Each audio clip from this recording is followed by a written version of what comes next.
और यही कारण है भाई और बहनों, गुरु रूप में आए हुए कबीर परमेश्वर को कबीर परमेश्वर ना मानने के कारण ही संगत दुखी है। तब तक ही भगत दुखी रहता है, ना ढंग से उसके सांसारिक कार्य होते, ना अध्यात्म में उसे विशेष कोई लाभ मिलता, ना कोई राहत मिलती। दो नावों की सवारी में रहता वो, क्योंकि वो खुद ज्ञान को अच्छे से ना समझकर दो नावों की सवारी कर रहा होता है। तब तक ही भगत दुखी है, परेशान है। और जिस दिन हम गुरु को परमेश्वर मान लेंगे, उस दिन हमारी यह समस्या समाप्त हो जाएगी, रोजी रोटी की, काम धंधे की, सांसारिक समस्याओं की। क्योंकि गुरुदेव भगवान ने एक शॉर्ट वीडियो में, एक सत्संग में बिल्कुल क्लियर कर दिया, इस विषय को समझाते हुए बिल्कुल क्लियर कर दिया गुरुदेव भगवान ने। और क्या कह रहे हैं परमात्मा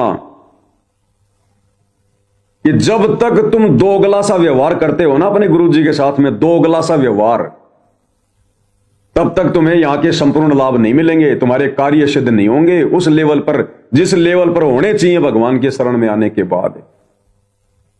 और जिस दिन तुम अपने गुरु को परमेश्वर मान लोगे, विश्वास कर लोगे, उस दिन देखना तुम, जब तुम परमेश्वर के अनुकूल हो जाओगे, फिर देखना तुम फिर क्या करता है ये परमात्मा। तो क्या कह रहे हैं गुरुदेव भगवान, और उन भाई बहनों के लिए विशेष है ये जो दोगले से चल रहे हैं भक्ति पर, दोगले से, वही दुखी हैं, वही परेशान है। अन्यथा परमेश्वर के दरबार में किस बात की देर और किस बात की कमी। भाई सतगुरु के दरबार में कमी काहे की नाई, और हंसा मौज ना पावता, तो भाई चूक चाकरी माई। कोई सेवा में, कोई ज्ञान में, कोई मर्यादाओं में त्रुटि है। भगवान को ना पहचान पाने के कारण हम दुखी हो रहे हैं, अन्यथा परमात्मा के दरबार में कोई कमी नहीं है। क्या कह रहे हैं गुरुदेव भगवान। तो सार शब्द के बिना मोक्ष नहीं, तो भगवान कितने क्लियर करते हैं, कहे कबीर तुम सत कर मानो, या सत मान लियो, या सार शब्द से तुम्हारा जन्म मरण कटेगा। सार शब्द सरजीवन बूटी समझ लेना, इस जन्म मरण के रोग के नाश करने की और कोई मंत्र नहीं है। तो और कोई मंत्र नहीं है सार शब्द के अलावा जन्म मरण का रोग काटने के लिए। और आगे बताएंगे आपको फिर जन्म मरण का रोग कौन काटेगा, वो सार शब्द कौन है असल में। एक बार फिर से सुन लो गुरुदेव क्या कह रहे हैं सार शब्द के विषय में, फिर समझ में आएगा आपको, सार शब्द भी समझ में आ जाएगा। तो सार शब्द के बिना मोक्ष नहीं, तो भगवान कितने क्लियर करते हैं, कहे कबीर तुम सत कर मानो, या सत मान लियो, या सार शब्द से तुम्हारा जन्म मरण कटेगा। सार शब्द सरजीवन बूटी समझ लेना, इस जन्म मरण के रोग के नाश करने की और कोई मंत्र नहीं है। अब सुनो, तो अभी तक किसी को 2 मंत्र प्राप्त भी हो गए भगवान की वाणी से, ओम और सोम एकादश चटपट कर रहा होगा, सार शब्द बिना तो वो भी अधूरा ही है। तो अब होगा वो क्लियर आपका जन्म मरण। 101 पीढ़ी परमात्मा ने बोल रखा आपकी पार होगी, यानी लगभग 5000 वर्ष तक सतयुग जैसा माहौल होगा इस ज्ञान में समझ के, सतयुग जैसा। और पुण्यात्माओं हम उस भगवान की शरण में है, और जो इतना समर्थ है, हम अगर उसके अनुकूल जिस दिन शुरू कर देंगे कदम पर। क्या कह रहे हैं कि पुण्यात्मा वो भगवान, वो परमात्मा जो इतना समर्थ है, जब हम उसके अनुकूल हो जाएंगे, अनुकूल होने का मतलब वो जैसा हमें भगत बनाना चाहता है, जैसी हमसे भक्ति करवाना चाहता है, जब हम उसके लकी देखना रे फिर से गए,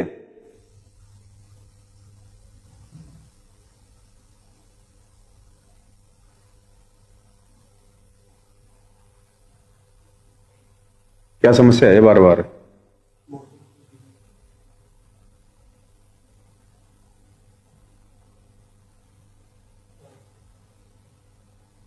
थोड़ा नेट का प्रॉब्लम आ जाता है भाई और बहनों बीच बीच में। तो क्या कह रहे हैं गुरुदेव भगवान की पुण्यात्मा वो परमात्मा, वो समर्थ भगवान जो सब कुछ कर सकता है, सब कुछ दे सकता है, और जब हम उसके अनुकूल हो जाएंगे, भगवान के अनुकूल कैसे, भगवान हमें जैसा भगत बनाना चाहता है, हमसे जैसी मर्यादाओं में रह के भक्ति करवाना चाहता है, हमें संसार से विमुख देखना चाहता है, जीवित मरा हुआ देखना चाहता है, जब हम उसके अनुकूल होकर भक्ति करने लग जाएंगे, फिर देखना वो परमात्मा क्या बल्ले बल्ले करेगा। ध्यान से सुनो क्या कह रहे हैं गुरुदेव भगवान। यानी लगभग 5000 वर्ष तक सतयुग जैसा माहौल होगा इस ज्ञान ने समझ के। और पुण्यात्माओं, हम उस भगवान की शरण में है और जो इतना समर्थ है, हम अगर उसके अनुकूल जिस दिन शुरू कर देंगे कदम पर कदम रखना अपने जीवन का, उस दिन आप न्यारे ठाठ देख लियो। न्यारे ठाठ। अभी तक तो हम दोगले से हैं और अपनी बुद्धि को ही आगे अड़ा के बिजनेस में कुछ करते हैं अटपट, उससे पार पड़े को नहीं। अब ये परमात्मा एक जुल्हे के रूप में रहा करते थे एक झोपड़ी में, और कपड़ा बेचा करते थे और बुनते थे, बेचते थे, गुजारा करते थे और भक्ति करते थे या ना थे वो तो बात अलग है, लेकिन वो करके दिखाते थे कि तुम ऐसे करके देखो। जैसे आज हमें भक्ति करके दिखा रहे हैं। गुरुदेव क्या कह रहे हैं कि वो परमात्मा भक्ति करते थे, और फिर क्या कह रहे हैं, करते थे या ना करते थे वो तो बाद की बात है, लेकिन जैसा उन्होंने हमें भक्ति करके दिखाई, तुम एक बार वैसे करके तो देखो, उतना विश्वास तो करके देखो, एक बार उनके अनुकूल तो होके देखो। उन्होंने वो लीला इसीलिए दिखाई वो करके कि मैं भगवान के अनुकूल था, मैं भगवान की भक्ति विश्वास के साथ करता था और अति निर्धन था, गरीब था, कोई मेरा शाहूकार नहीं था। शाहूकार यानी कोई 2 रुपए देने वाला नहीं था उधार। शाहूकार नहीं कोई जाका काशी नगर मंजारा। पूरे काशी नगर में कबीर जी को कोई 2 रुपए उधार देने वाला नहीं था। कोई विश्वास नहीं था कि ये भिखारी आदमी, ये निर्धन आदमी कहां से देगा अगर ले लेगा तो। और जब उस परमेश्वर के ऊपर वो आपत्ति आई, उन्होंने लीला करके दिखाई एक भगत के रूप में। 18 लाख लोग आ गए भंडारा करने के लिए। अब जो खुद सुबह खा ले शाम का नहीं पता, एक ऐसी लीला करके दिखा रहे थे। 18 लाख लोगों को कैसे खाना खिला देंगे? इससे बढ़कर आपत्ति संसार में और कोई हो नहीं सकती किसी के ऊपर। और गुरुदेव फिर हमें भक्ति का पाठ पढ़ा रहे हैं कि बच्चों, मैं उस परमात्मा के अनुकूल था, जैसा वो चाह रहा था मैं वैसी भक्ति कर रहा था, वैसी मर्यादा निभा रहा था, उतना मुझे विश्वास था। और कैसे उस परमात्मा ने, कर तो खुद ही रहे थे, लेकिन आप और हमारी आंखें खोलने के लिए लीला करके दिखाते हैं। फिर कैसे उस भगवान ने, मैं जिसके अनुकूल था, जिसके आश्रय था, और कैसे उसने 18 लाख लोगों को 3 दिन तक मनमोहन भोजन करवाया, सोने की मोहर दी, दोहर दी, आटा चावल दाल सूखा सब कुछ दिया। तो गुरुदेव कह रहे हैं कि तुम्हें भी देगा, तुम्हारे साथ भी वैसी अनहोनी होगी अगर तुम मेरी तरह उसके अनुकूल चलोगे तो। ये सत्संग आप और हमें विश्वास दिलाने के लिए। अब हम उस भगवान के अनुकूल कैसे चलें? वो दाढ़ी मूछ वाला यदि भगवान है कबीर, तो वो तो धरती पर है ही नहीं, दाढ़ी मूछ वाले रूप में तो है ही नहीं। फिर हम कैसे उसके अनुकूल चलें? हम कैसे उस पर विश्वास करें जिसकी हमने शकल भी नहीं देखी? तो फिर ये सत्संगों से निर्णय करना पड़ेगा। गुरुजी निर्णय करके देते हैं। गुरुदेव ने कहा कि बच्चों, ये चित्र भगवान का नहीं है, ऐसा रूप नहीं है, ये तो काल्पनिक है, बनावटी है, सोचा हुआ है। अब वो दाढ़ी मूछ लगा के नहीं आएगा, टोपा टापा लगा के नहीं आएगा। यानी खुद को कबीर जी साबित कर रहे हैं। तो अब हमने अपने गुरुजी के अनुकूल होना पड़ेगा। अंततः हमने गुरुजी पर अंधा विश्वास करना पड़ेगा। ये परमात्मा, हमारी इज्जत भी आपके चरणों में, हमारा सब कुछ आपके चरणों में, जिएंगे तो मरेंगे आपके चरणों में गुरुदेव भगवान। और मर्यादा नहीं तोड़ेंगे, आपके अनुकूल चलेंगे परमेश्वर। हमें काललोक से बाहर निकलना है आपके साथ। जब परमात्मा देख लेगा हमारा इतना दृढ़ निश्चय, दृढ़ विश्वास, अपने अनुकूल चलता हुआ देख लेगा, फिर गुरुदेव कह रहे हो ठाटम ठाट कर देगा, ठाटम ठाट। और अभी तक जो तुम दोगला सा काम कर रहे हो ना, अपनी बुद्धि लगा के काम धंधे में, बिजनेस में अटपट कर रहे हो, इससे बात बनेगी नहीं। देने वाला तो वो परमात्मा है, वो ही देगा। अपने अटपट से तुम भाग्य से ज्यादा प्राप्त नहीं कर सकते। तो क्या कह रहे हैं गुरुदेव भगवान? भाई और बहनों, ध्यान से सुनो सत्संग को फिर से। ये परमात्मा एक जुल्हे के रूप में रहा करते थे एक झोपड़ी में, और कपड़ा बेचा करते थे और बुनते थे, बेचते थे, गुजारा करते थे और भक्ति करते थे। करते थे या ना थे वो तो बात अलग है, लेकिन वो करके दिखाते थे कि तुम ऐसे करके देखो। और जिसके घर पे शाम की रोटी मुश्किल से उपलब्ध होती थी, उसके द्वार पर 18 लाख व्यक्ति आगे झूठी चिट्ठी डाल दी कि 18 लाख महात्मा वहां बुलाए हैं, भंडारा होगा। अब 18 लाख आदमी कहना आसान है, गिनती भूल जाए, लाइन में खड़े कर देता है किधर आज। यानी गुरुदेव कहना चाहते हैं कि इससे बड़ी समस्या नहीं हो सकती, और अगर ऐसी समस्या भी तुम्हारे साथ आ गई किसी भी प्रकार की, तो भगवान आज भी धरती पर वही है तुम्हारे गुरु रूप में, तुम्हारे लिए वही लीला करेगा, वही लीला। वो तो तैयार है कदम कदम पर लीला करने के लिए, लेकिन कोई भगत वैसा मिल नहीं रहा। भगवान चेंज नहीं हुआ, भगवान के गुण चेंज नहीं हुए, हम भक्तों की सोच बदल गई, हम भक्तों को विश्वास नहीं रहा। नहीं, भगवान तो आज भी वही लीला करने को तैयार है, अगर भगत वैसे हो तो। आसपास आवक हो नहीं 8-7 किलोमीटर तक, और फिर उनको खाना खिलाना, 3 दिन कंटिन्यू भंडारा देना, और साथ में एक मोर सोने की 10 ग्राम सोना, एक दोहर, एक सुंदर कंबल। तो इसका होता था, अपना कपड़े का ही होता था, वो बहुत उत्तम माना जाता।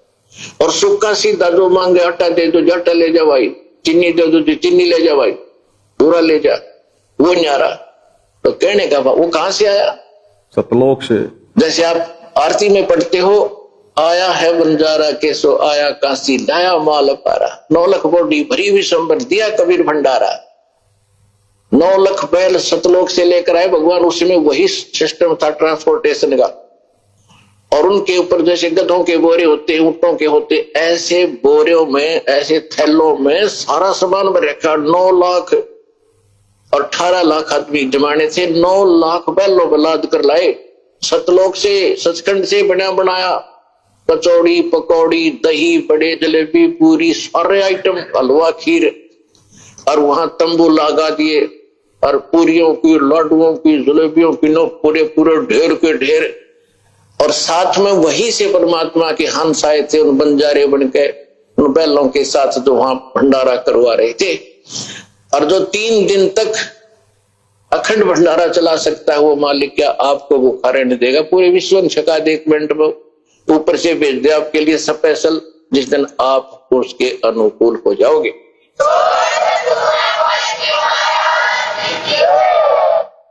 क्या करें गुरुदेव? जिस दिन आप उनके अनुकूल हो जाओगे, फिर आपके लिए परमात्मा क्या नहीं कर देगा? क्या आपको भूखा मरने देगा?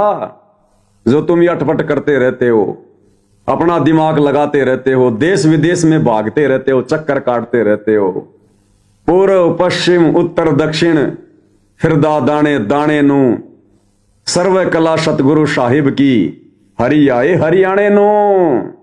गुरुदेव कह रहे हैं केवल उसी समय तक तुम भटकोगे, तुम भरमोगे, जब तक तुम 2 नाव की सवारी करोगे, 2 अगले से रहोगे। 2 टूक के लिए देश विदेश भटक रहे हो, भाग रहे हो तुम, और वो 2 टूक भी ये कबीर भगवान सतगुरु रामपाल जी देगा। इनकी रजा के बिना सुख शांति से वो 2 टूक भी नहीं मिलेंगे।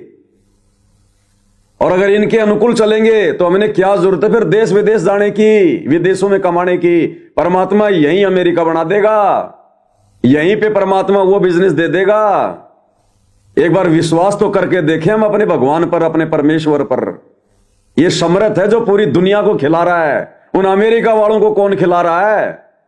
वो बड़ी बड़ी फैक्ट्रियां जिनके तुम वहां जाकर वहां पर नौकरी करते हो, मजदूरी करते हो, अरे उनको कौन दी वो फैक्ट्रियां? उनको कौन दे रहा है? यही कबीर भगवान सतगुरु रामपाल जी।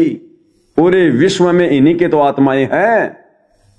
और जब हम आज डायरेक्ट उनकी शरण में आ जाएंगे, उनके भगत बन जाएंगे, उनके अनुकूल होकर भक्ति करेंगे मर्यादा में रहकर, तो परमात्मा क्या हमारे ठाठम ठाठ नहीं कर देगा क्या?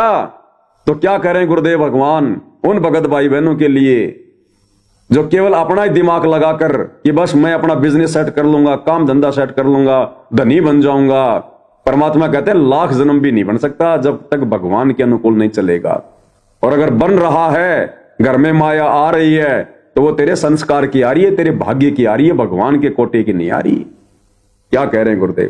पूर्व पश्चिम उत्तर दक्षिण फिरदा दाने दाने नो, सर्व कला सतगुरु साहिब की, हरि आए हरियाणे नो। परमात्मा कहते हैं गरीबदास जी कह रहे हैं कि तुम एक टूक की खातिर कोई विदेश जाता है, कोई प्रदेश जाता है, कोई पूर्व में कोई पश्चिम में भटक रहे हो, और परमात्मा मुझे मिले हरियाणा में आकर के, वो है समर्थ भगवान, उसकी शरण में आ जाना, यही विदेश बना देगा, आपके घर में ही प्रदेश बना देगा। विश्वास रखना।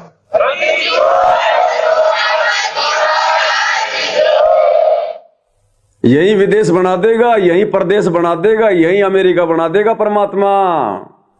जो तुम वहां जाकर नहीं कमा सकते, उस कनाडा में, अमेरिका में, जर्मनी में, इटली में, पहले तो तुम उन एजेंटों को कई लाखों रुपए दे के जाते हो और डरते डरते जाते हो, चोरी छुप के, पता नहीं कहां कहां से जाते हो, जंगलों के रास्ते से अमेरिका में। और वहां जाकर फिर क्या करते हो? तुम किसी का वो गटर साफ करते हो, सब्जियां बेचते हो, टमाटर बेचते हो, फिर वहां जाकर 2 पैसों के लिए। और परमात्मा कहते हैं आ जाओ शरण में। उन अमेरिका वालों को भी तुम्हारा गुरु ही दे रहा है। जय तने चाहिए राजपाट तो धर ले ध्यान हमारा। तो अनुकूल बनना पड़ेगा अपने गुरु के।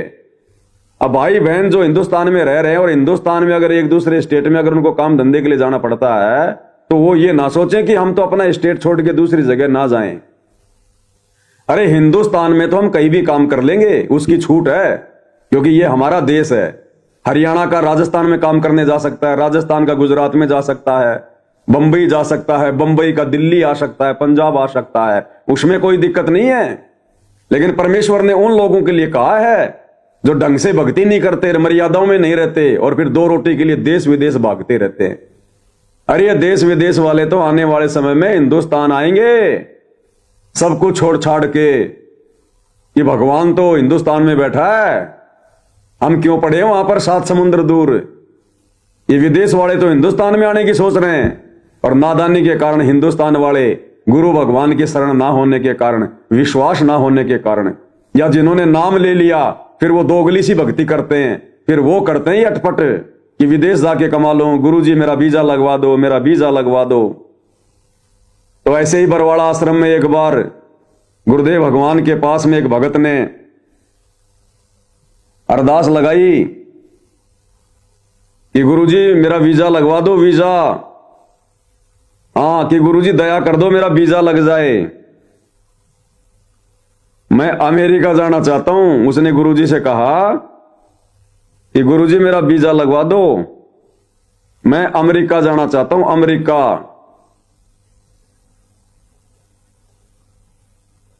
तो गुरुदेव ने कहा कि भाई अगर भगवान पर विश्वास रखेगा तो भगवान यहीं अमेरिका बना देगा, यहीं पर। तो न किधर भटकने की जरूरत कौन पड़ेगी, कहीं भटकने की भी। परमात्मा अड़े अमेरिका बना देगा, अड़े अमेरिका।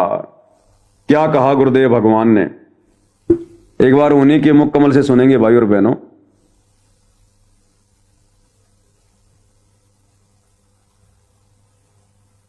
क्या कह रहे हैं गुरुदेव भगवान, ध्यान से सुनिए।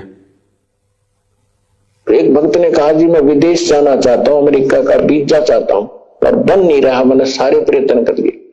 मैंने कहा बेटा विश्वास करेगा तो यहीं तरफ अमेरिका बना देंगे। यही तो उसका काम बढ़िया नहीं, इसलिए या जैसा वो रह गया, नहीं गया।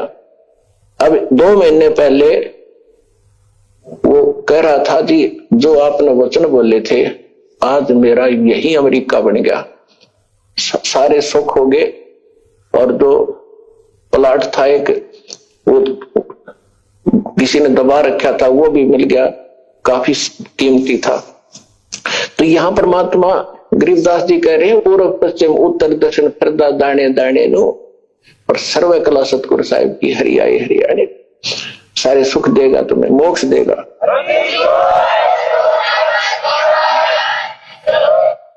तो भाई और बहनों, धरती पर वही कबीर भगवान सारी सृष्टि का मालिक आप और हमारे पूज्य गुरुदेव भगवान के रूप में प्रकट है।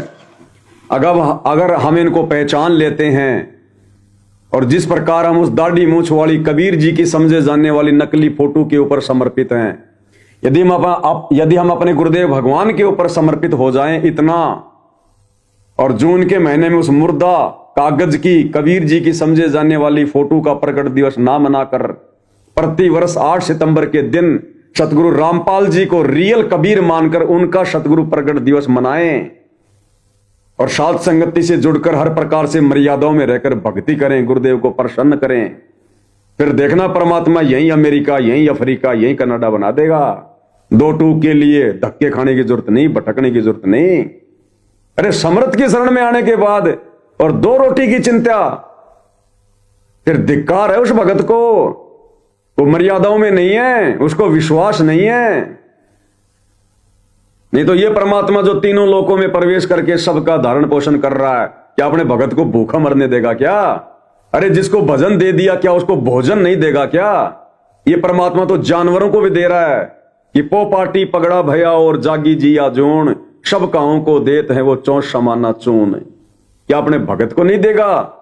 लेकिन जब हम भगत बन जाएंगे तब, और पहचान लेंगे अपने गुरुदेव को कि ये कबीर भगवान है, ये परमेश्वर है और इन्हीं की भक्ति करनी है, इन्हीं का नाम जपना है, फिर देखो ये परमात्मा क्या नहीं कर देगा।